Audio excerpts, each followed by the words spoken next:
আসসালামু আলাইকুম। বাংলা ইয়ামি ব্লগে আপনাদের স্বাগতম। আজ আমি আপনাদের পুঁই শাকের ঝোল রান্না করে দেখাবো। পুঁই শাকের ঝোলটা আমি সরষের তেল দিয়ে রান্না করব।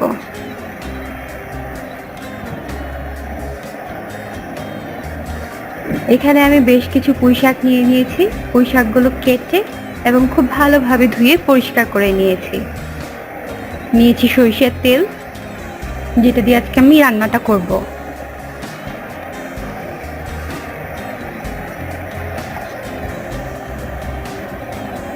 হাঁড়িতে দিয়ে দিচ্ছি সরিষার তেল।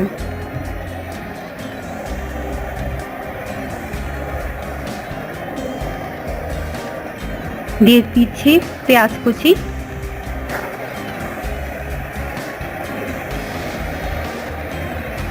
পেঁয়াজটা আমি একটু লাল লাল করে ভেজে নেব।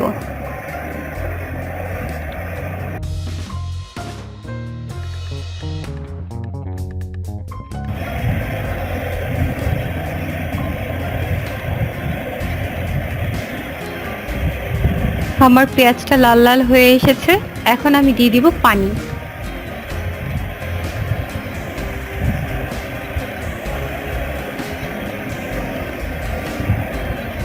দিয়ে দেব রসুন বাটা,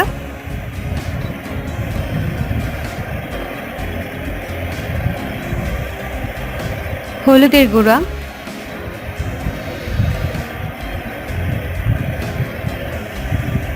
এখানে আমি কোনো মরিচের গুঁড়া ইউজ করব না।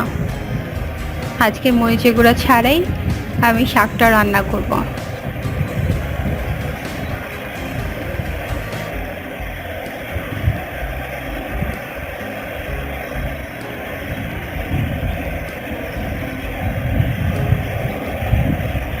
যেহেতু আমি মরিচের গুঁড়া দিচ্ছি না, তাই দিয়ে দিচ্ছি বেশ কয়েকটা কাঁচা মরিচ।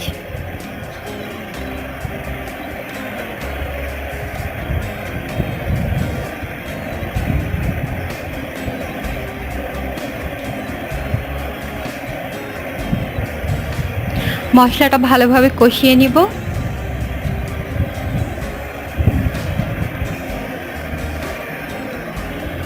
আমার মশলাটা অনেকটা কষানো হয়ে গিয়েছে।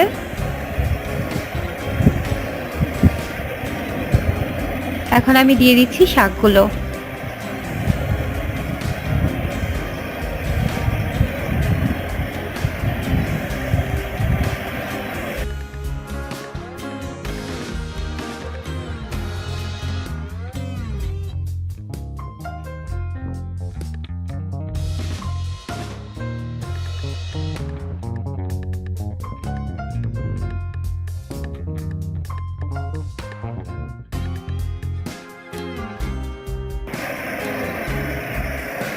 দিয়ে দিচ্ছি স্বাদ মতো লবণ।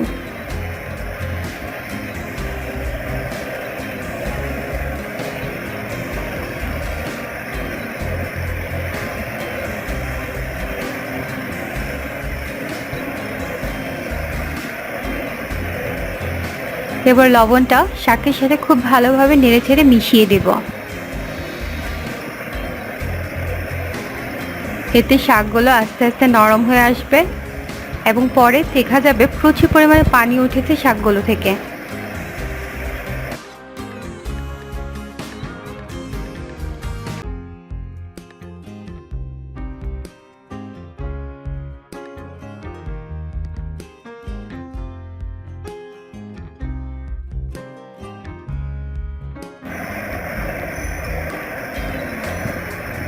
আমি নেড়েচেড়ে মিশিয়ে দিয়েছি। এবার কিছুক্ষণের জন্য ঢেকে রাখবো।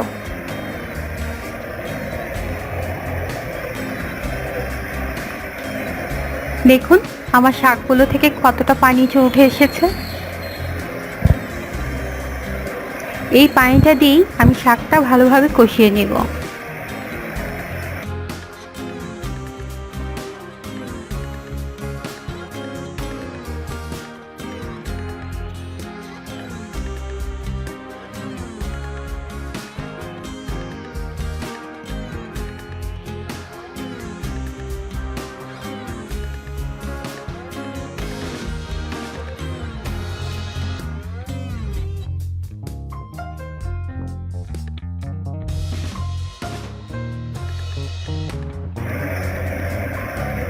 শাকের পানিটা অনেকটা শুকিয়ে এসেছে এবং শাকটা অনেকটা কষানো হয়ে গিয়েছে।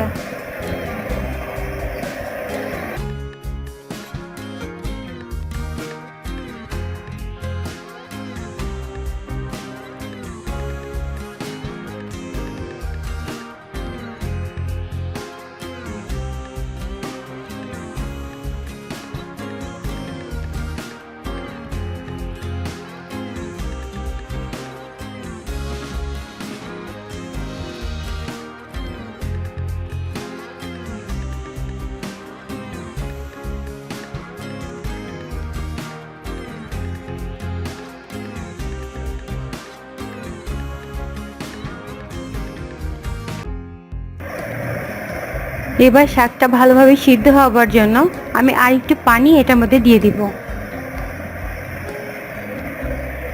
আর যেহেতু আমি ঝোল ঝোল রাখবো তাই পানিটা একটু বেশি দিব।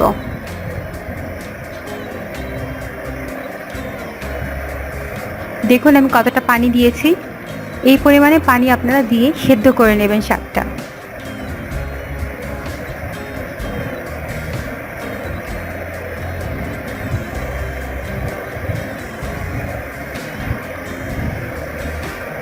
এখন দেখুন পানিটা শুকিয়ে এসেছে, শাকটাও ভালোভাবে সিদ্ধ হয়ে গিয়েছে। এই ঝোলটুকুই আমি রাখবো, এর চেয়ে বেশি আমি আর শুকাবো না। এভাবে আপনারা তৈরি করতে পারেন পুঁই শাকের ঝোল সরিষার তেল দিয়ে।